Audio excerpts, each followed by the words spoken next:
Bonjour et bienvenue à l'émission La Parole vivante. Cette émission où est-ce qu'on prend la Bible et on découvre qui est Dieu et quel est son plan extraordinaire qu'il a pour nous. Aujourd'hui, mon collaborateur de longue date, Martin Jalbert. Salut Martin. Salut Simon, un plaisir d'être avec toi pour cette belle célébration qu'on veut faire, Pâques. la fête de Pâques. Et c'est spécial parce que Pâques, bien souvent, ça a perdu sa signification. C'est une fête de lapin ou est-ce qu'il y a des petits cocos de Pâques, du chocolat, tout ça?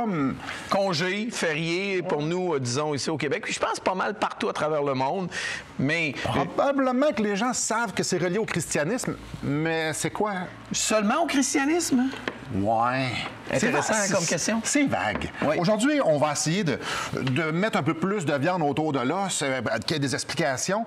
Et, Mais je dirais surtout de voir comment c'est une fête, une célébration incroyable. c'est une bonne chose qu'on sache ce que c'est pour qu'on puisse la célébrer. Parce que c'est un des plus grands appels que Dieu nous donne, c'est de célébrer la Pâque. Dans un sens, je vais être honnête avec toi, Simon, je crois que je préfère même cette fête-là à celle de Noël. Ah oui, sans l'ombre d'un doute. Parce que oui, à Noël, on célèbre la naissance de Jésus, puis en fait, on ne sait même pas si c'est arrivé à cette époque-là. Tandis qu'à la fête de Pâques, On le sait. on sait que c'est arrivé là. Absolument. À plus ou moins un mois là, d'intervalle. À cette époque-là, on célèbre une fête grandiose qui, oui, à la fin, c'est la mort, mais surtout la résurrection de notre Seigneur Jésus. Mais c'est quoi la signification? Noël, le Seigneur ne nous demande pas nécessairement de célébrer, de fêter son incarnation, qui n'est pas de mauvaise chose. On la souligne, super, c'est un grand fait. Mais ça nous est dit de célébrer la Pâque, par exemple. Il faut le faire. Et quand on comprend la beauté de cette fête-là, là, on a le goût d'être debout et de célébrer. Et peut-être qu'il y a des gens qui vont dire, on célèbre, tu sais, Jésus sur une croix, il est en train de se faire martyriser. Pourquoi qu'on célèbre quelqu'un qui est mort? Oui, mais ça, c'est pas toute l'histoire de Pâques. C'est juste une petite partie. Une petite partie. Aujourd'hui, on va dégarner, on va déballer le cadeau, on va plonger là-dedans. Là, je mélange deux fêtes ensemble. Super. Quand je lis la Bible, j'aime me faire les images. J'aime me faire jouer le film dans ma tête. Il y a plein d'histoires que j'aimerais aimé ça être là. Et que j'aimerais ça voir ça. Et dans Luc 9, c'est une de ces histoires-là. Que tu aurais aimé là, pouvoir Back to the Future. Ah oui, revenir non, dans mais le temps, vraiment, hein? qu'est-ce qui s'est dit là? J'aurais aimé ça me prendre une chaise de par terre. Enfin, moi, je veux regarder ça. Et qu'est-ce que t'en penses, Martin? J'en lis un petit bout, puis on va vite comprendre que c'est vraiment époustouflant comme histoire. Luc 9, je vais commencer à partir du verset 27. « Je vous le dis en vérité, quelques-uns de ceux qui sont ici ne mourront point qu'ils n'aient vu le royaume de Dieu. » Environ 8 jours après qu'il eut dit ces paroles, Jésus prit avec lui Pierre, Jean, Jacques, et il monta sur la montagne pour prier. Pendant qu'il priait, l'aspect de son visage changea, et son vêtement devint d'une éclatante blancheur. Et voici, 2 hommes s'entretenaient avec lui, c'étaient Moïse et Élie, qui apparaissaient dans la gloire, parlaient de son départ qu'il allait accomplir à Jérusalem. C'est la transfiguration. Oui. Le mot transfiguration, c'est métamorphosos, métamorphosé. Jésus a été, au lieu d'être vu de façon physique humaine, il était vu de façon divine glorieuse. Ça, écoute, Pierre, Jean-Jacques, ils ont vu quelque chose d'extraordinaire. Ben, la suite nous montre que c'était pas normal puis qu'ils en ont eu même peur. Ben oui, les autres qui ont dit, hey, veux-tu qu'on monte des tentes? On veut des bons hôtes pour Pierre, mais pour Moïse et Élie, ils n'avaient pas compris ce qui se passait, là. Non, puis ils étaient tellement effrayés qu'en fait, qu'ils ne savaient pas ce qu'ils disaient. Ben non, Ils ont vu quelque chose de tellement grandiose, Dieu dans sa gloire, puis ils ne savaient pas qu'est-ce qu'il disait. Mais ce qui est intéressant, c'est que Jésus est avec... Puis là, peut-être que les gens vont se nous demander, ouais, une minute, c'est quoi le rapport avec la fête de Pâques? C'est pas ça. On y arrive. Mais c'est Jésus parle avec qui? Ben, on lit ici avec Moïse et Élie. Mais d'accord, ça doit être juste ça, ça doit être super intéressant. Mais de quoi il parle? Et l'Évangile de Luc, Simon, c'est le seul à parler de quoi il parle, justement. Du contenu de la conversation. Parce que les autres, plusieurs autres, je n'ai pas vérifié s'ils le mentionnent tous, je sais que Marc en parle, il parle de cette transfiguration-là, de cet événement-là, formidable, mais il ne nous parle pas du contenu du discours. Parlait de son départ qu'il allait accomplir à Jérusalem. Puis là, du départ. Et il parle du départ avec Moïse. Et le mot départ, en français, c'est départ, c'est correct. Oui. Mais si on va voir dans la langue originale, et les gens vont dire, ouais, mais nous autres, on ne connaît pas la langue originale. Bon, j'ai une bonne nouvelle pour vous, moi non plus. Mais mon ordinateur est tout de même bien. Il y a des bons outils, j'ai des bons amis. Et le mot grec, vous allez le comprendre, c'est exodon. Ah, exode. E-X-O-D-O-N. Si on enlève le O-N et on remplace un E, ça fait le mot exode. Ça me fait penser à l'exode dans Exode. L'exode d'Israël. C'est spécial. Jésus est en train de parler avec Moïse qui a conduit le peuple dans l'exode. Donc, qui a le départ d'Israël. OK, là, peut-être que les gens vont dire « Hein, c'est quoi? Qu'est-ce qu'ils sont en train de parler? » Et c'est là qu'il y a un très fort lien avec la fête de Pâques, parce que la première fête de Pâques a eu lieu quand? Ben, à l'Exode. Avec Moïse. Qu'est-ce que tu en penses qu'on revisite rapidement? Qu'est-ce qui s'est passé avec Moïse? Puis ça va nous aider à comprendre la pertinence de cette conversation-là. Il faut le faire. On n'a pas le choix d'aller lire cet exode-là. Et si, peut-être, juste mettre dans le contexte, le peuple de Dieu est esclave en Égypte avec Pharaon. Beaucoup de films, même les films pour enfants. Le Prince d'Égypte, je pense, le fameux film de Disney, ça parle de cet aspect-là. 400 ans. 400 ans d'esclavage en Égypte. Et là, Dieu il a décidé que c'était terminé, ce temps d'esclavage-là, et il veut prendre son peuple et le sortir hors de l'Égypte, faire un exode de l'Égypte. Et ça va se passer avec beaucoup de jugements, parce que Pharaon va endurcir son cœur, il ne va pas vouloir laisser aller le peuple de Dieu. Il va avoir les fameuses... les 10 plaies. Les 10 plaies d'Égypte, qu'à peu près tout le monde... on a déjà entendu parler de ça. On a entendu surtout parler. La dernière. Exact. Et c'est peut-être celle qui nous intéresse le plus, la dernière, alors que Pharaon va dire... Non, pas Pharaon. Dieu va dire à Moïse, tous les premiers-nés mâles en Égypte vont mourir. Ouais. Pas une bonne nouvelle. Pas une bonne nouvelle. Déjà là, c'était un jugement sur l'Égypte. Oui. Et il y en a qui vont dire, ouais, mais Dieu est bien cruel. Simon... Ça me rappelle l'histoire en Égypte avec Pharaon qui avait décidé qu'il avait peur des enfants d'Israël, puis il avait décidé de faire mourir qui? Les enfants d'Israël. Tous les garçons devaient être mis à mort. Moïse... Il a été sauvé. Oui, c'est ça. Sauvé des autres, parce que sa mère n'a pas voulu le mettre à mort. Elle l'a caché, puis là, c'est finalement la fille de Pharaon qui l'a trouvé puis qui l'a élevé. Alors, c'est un juste jugement. Très juste jugement. Si on récapitule, le peuple d'Israël sont 400 ans en esclavage en Égypte. Et Dieu veut sortir son peuple de l'esclavage, de l'Égypte, et on le sait, pour l'emmener à Canaan, la terre promise. Et là, avec une série d'événements qui sont des jugements contre l'Égypte, Dieu demande que le peuple fasse quelque chose de vraiment spécial. En rapport à la 10e plaie. Après la pause, on va visiter ça un peu. Vous allez voir, tout ça a vraiment beaucoup de sens avec ce qu'on est en train de célébrer aujourd'hui, la fête de Pâques. Restez avec nous.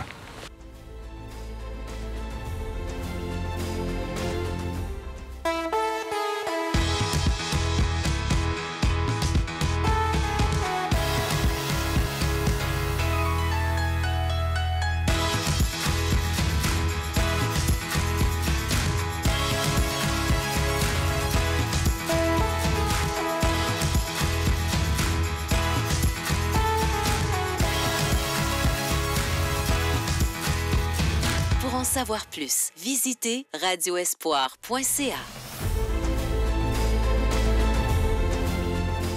Bonjour à vous. Donc, Transfiguration, Jésus est avec Moïse, est avec Élie, avec Pierre, Jean-Jacques aussi.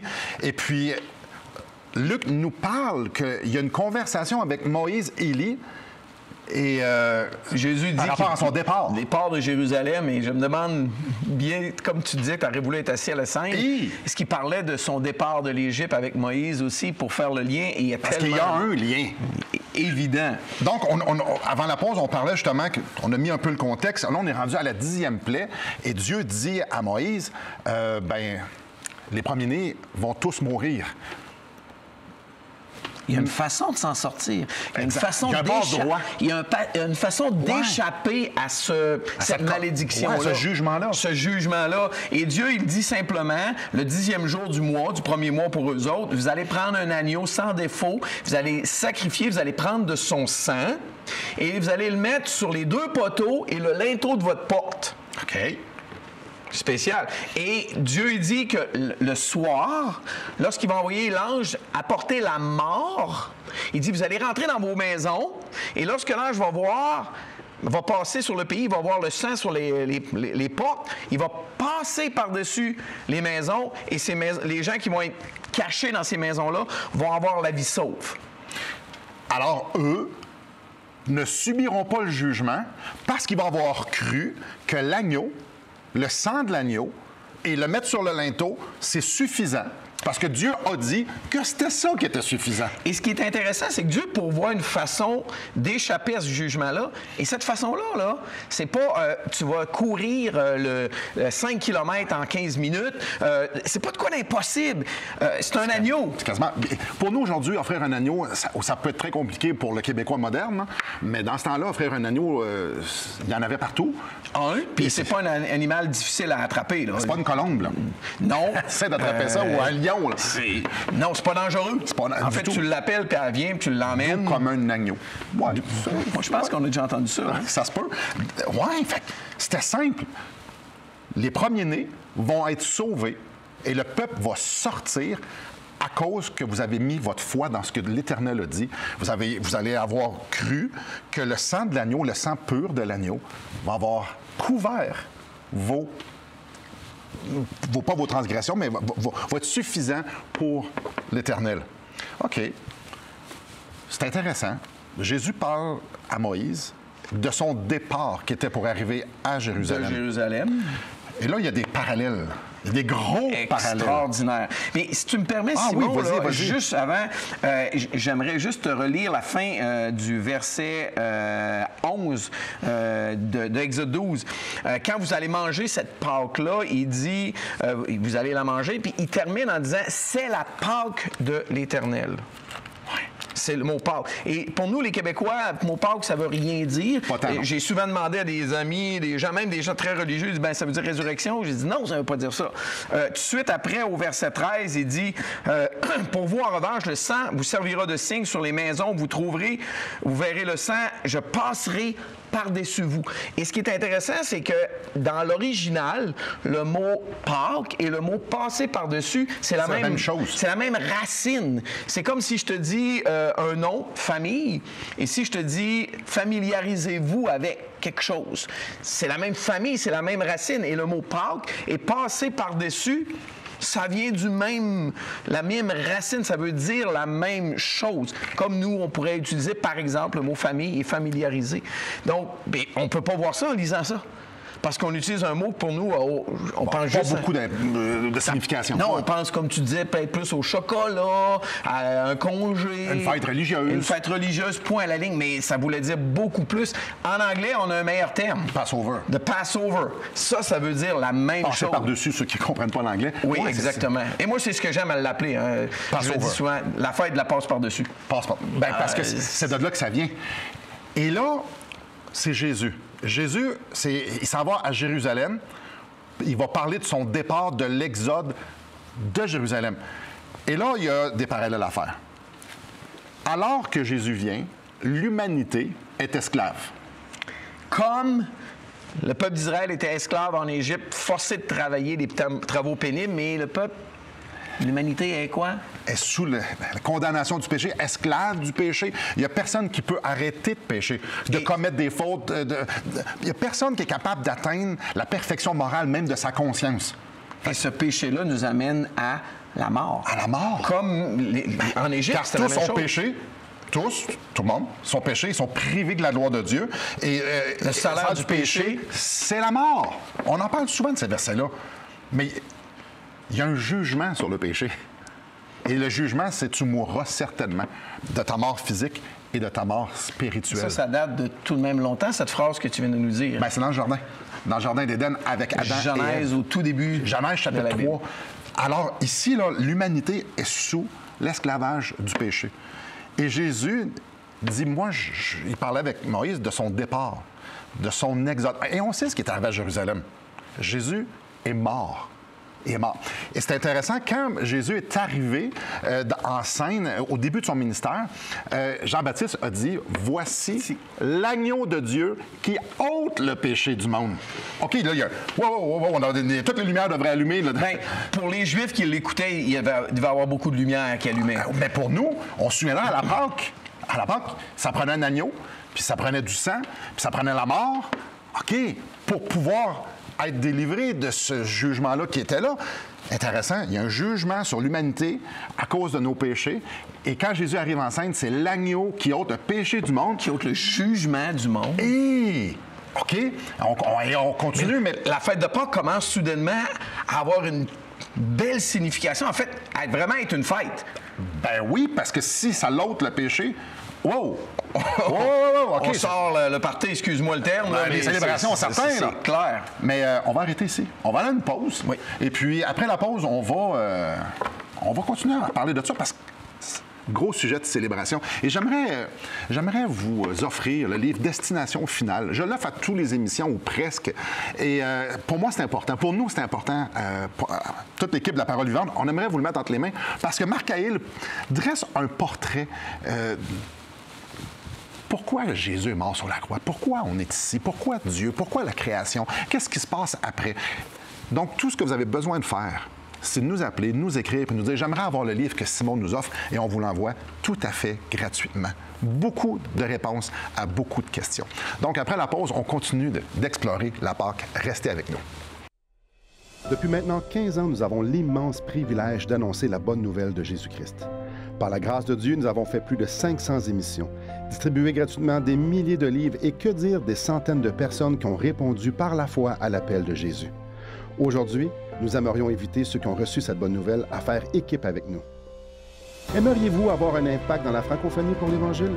Joignez notre équipe en participant financièrement à la production de l'émission et en nous permettant de continuer à offrir de la littérature gratuitement à ceux qui sont ouverts à l'Évangile. Contactez-nous. Il nous fera plaisir de vous partager comment vos prières et vos dons peuvent faire la différence.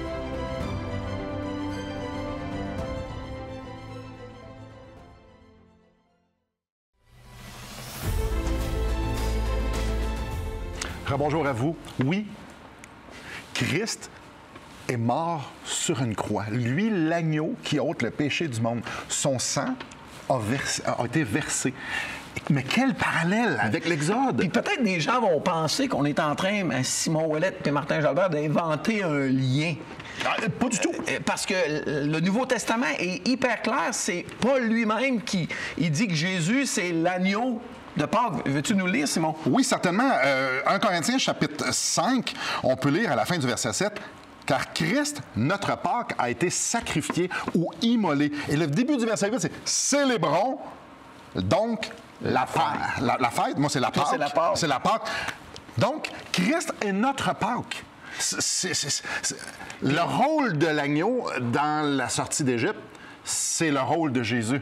Et ce qui est intéressant, c'est que dans la sortie d'Égypte, le but, c'était la terre promise, où coule le lait et le miel, une terre de prospérité, une terre où est-ce que Dieu va pouvoir bénir son peuple. Et c'est intéressant parce que... C'est quoi l'image? Ben, c'est le ciel, c'est d'être avec le Seigneur pour l'éternité, de pouvoir l'adorer face à face avec lui. OK, fait que Jésus est en train de parler avec Moïse. On ne sait pas exactement les mots, mais de l'Exode. Et Jésus, probablement, je ne sais pas trop, mais qui a dit, Moïse, toi, là, tu me préfigurais. Ce que toi t'as fait, ce que vous avez vécu, là, alors moi, je m'en vais le faire. Qui était une sortie, un exode extraordinaire de 2 millions d'esclaves libérés d'une armée puissante, peut-être la plus puissante de planète Terre à l'époque, sans l'aide de personne, sauf que de Dieu. Et ça, cette libération-là, c'est petit en comparaison de qu'est-ce que moi, je suis venu faire. Puis là, toutes les religions du monde enseigne que pour pouvoir aller dans ce lieu qui serait le ciel ou le nirvana ou peu importe, faut être des bonnes personnes, il faut faire quelque chose. Puis il y en a il y a comme des longues listes à faire. Il faut s'évertuer et tout ça. Mais ce qui est intéressant avec la Bible, c'est pas ça. Jésus, il dit, c'est par la foi. Si tu crois en moi, oh, OK, c'est encore le même lien qu'avec l'Exode. Si tu crois en moi, donc si tu prends mon sang, le sang pur, le sang, et que tu dis, hey, ça, là, c'est suffisant pour apaiser la colère de Dieu. Ce sang-là, il est pour moi, alors tu vas pouvoir sortir. Wow, c'est par la foi. Puis Simon, à l'époque, là, c'était aussi par la foi. Là. Ben oui. Parce que si je te dis, là, va te chercher un mouton, là, tue-le, peigne son sang, puis va beurrer ta porte. Et rentre dans la maison, puis dors. Oui, va tout salir ta porte avec du sang. Ouais, non, pas tant. Pas tant, hein? Pas tant. Mais là, Mais c'était pas dur à faire, Simon. Non, puis Jésus lui dit, garde, moi, je suis venu mourir sur une croix pour tes péchés. Je suis venu porter la condamnation de tes péchés. Tout ce que tu as besoin de faire, c'est t'approprier mon sacrifice, mon sang. J'aime à dire, prends le sang de Jésus, là, puis mets-le sur les poteaux puis le linteau de la porte de ta vie. Et Dieu va faire quoi? Il va passer par-dessus tes péchés, mes péchés. Et ça se fait par la foi, mais l'image est extraordinaire. Moi, ma traduction en passant, Simon, dit, en effet, Christ, notre agneau pascal, notre agneau de Pâques. C'est lui qui l'est, mon agneau de Pâques. Et lui, il a tout fait ce qui était nécessaire. Dans 1 Jean, au chapitre 1, on lit que le sang de Jésus nous purifie de tout péché. C'est le sang de Jésus. Les gens, peut-être, ont la misère à saisir l'idée, mais encore aujourd'hui, la Croix-Rouge, les choses qu'on va donner du sang, là. Oui, le sang, c'est la vie. Ben oui, la du sang, grosse donner du sang. Ben oui. publicité, c'est ça. Donner du sang, c'est donner la vie. Le sang de Jésus, c'est pas juste la vie là, pendant un certain temps, jusqu'à temps qu'on meurt, c'est la vie éternelle. Parce que Jésus, il n'est pas juste mort. Il est aussi ressuscité. Et c'est là qu'on arrive à ce fameux verset 8, « Célébrons donc la fête ». Et dans un sens, Pâques, c'est la mort de Jésus crucifié d'une façon atroce, mourir après 6 heures de souffrance, et on l'a dit, verser son sang avec des clous dans les mains, dans les pieds. Il a subi la colère de Dieu, la parfaite et sainte colère de Dieu. Je célèbre ça, je me réjouis de ça. Non. On est content qu'il ait fait ça à ma place. Oui. Et on célèbre, comme tu viens de le dire, la résurrection, parce que la mort n'a pas pu le retenir. La mort n'a pas gagné. Le péché n'a pas gagné. Dieu a ressuscité Jésus. Et aujourd'hui, Jésus est au ciel. Au ciel, en train de régner, en train de pouvoir intercéder, parler en notre faveur auprès du Père. Aujourd'hui, Jésus, puis il nous dit que quiconque va mettre sa foi dans ce sang-là, dans cette résurrection-là, bien, on est avec lui. Ça va contre toute notre pensée parce que nous, on veut faire des choses. On aimerait ça que ça soit compliqué pour s'évertuer. Non, Jésus fait comme, non, tu peux pas rien faire. Tu ne seras pas capable. De toute façon, c'est compliqué aux yeux de Dieu. Là, si Dieu met ça compliqué, il n'y a pas un homme, une femme qui va être capable de faire quoi que ce soit. Tandis que mettre ma confiance dans le sang de Jésus, un enfant de 5 ans peut le faire. C'est pour ça que ça nous dit dans Éphésiens 2:8, car c'est par la grâce que vous êtes sauvés, par le moyen de la foi. Je vous pose une question. Est-ce que vous, Pâques, c'est un sujet de célébration? Est-ce que pour vous, là, ces grandes vérités-là, là, ça fait bouillonner en vous et vous avez un désir de faire comme « Wow, je veux célébrer Jésus crucifié, Jésus ressuscité, Jésus exalté parce que c'était pour moi. Et aujourd'hui, je peux être pardonné, je peux avoir la vie éternelle à cause de son sacrifice, de sa résurrection. » Est-ce que ça, vous vous êtes approprié ça pour vous? Est-ce que c'est un sujet de célébration de savoir que Christ a tout accompli? Après la pause, on va justement parler de comment s'approprier ça. Restez avec nous.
Jésus-Christ, notre Pâques. Célébrons donc cette fête, cette Pâques, qu'il est notre Pâques. Il est l'agneau qui ôte le péché du monde. Il est celui qui est ressuscité, qui a vaincu la mort.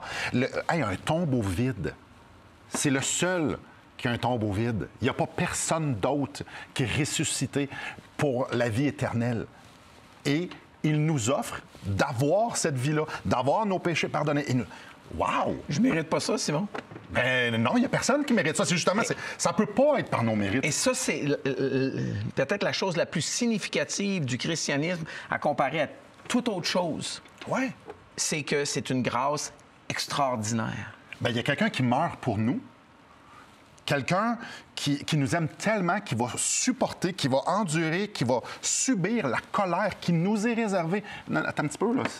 Pour nous libérer d'un esclavage incroyable. Puis qui dit, moi, là, je vais ressusciter pour pouvoir t'emmener dans cette vie-là, dans cette terre promise-là, où coule le lait, le miel, une terre de prospérité spirituelle, éternelle, et tout ce que tu as besoin de faire. En fait, c'est notre exode du mal, du péché qui s'attache tellement facilement à nous. Et tout ça, simplement, si on met notre confiance dans le corps et dans le sang que Jésus a versé à Pâques il y a environ 2000 ans.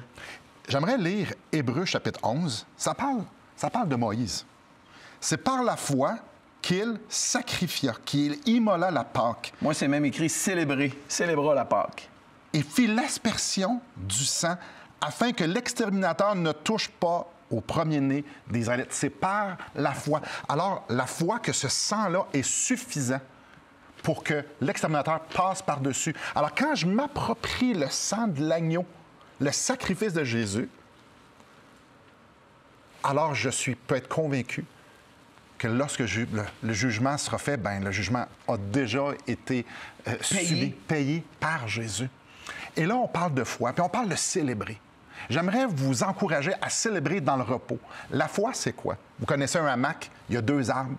On va mettre des cordes, puis on va attacher un hamac. Et on s'assoit, c'est spécial, hein? On s'assoit comme dans le vide, ayant pleinement confiance que les arbres, les cordes, le hamac vont nous tenir. Alors, c'est ça la foi. On se repose. On se repose sur ce que Jésus a fait. Je n'ai pas besoin de rien faire d'autre parce que tout ce qu'il a fait, c'était suffisant. Il a dit, tout est accompli sur la croix. Alors, on célèbre la Pâque en juste se remémorant et en disant, Seigneur, wow, prends ma vie, je veux t'appartenir. Voici mon offrande en retour, c'est que je te donne ma vie parce que tu en es digne. Mes chers amis, célébrez la Pâque dans le repos que Christ a tout fait. Merci beaucoup, Martin. Joyeuse Pâques, Simon. Merci et joyeuse Pâques à vous aussi.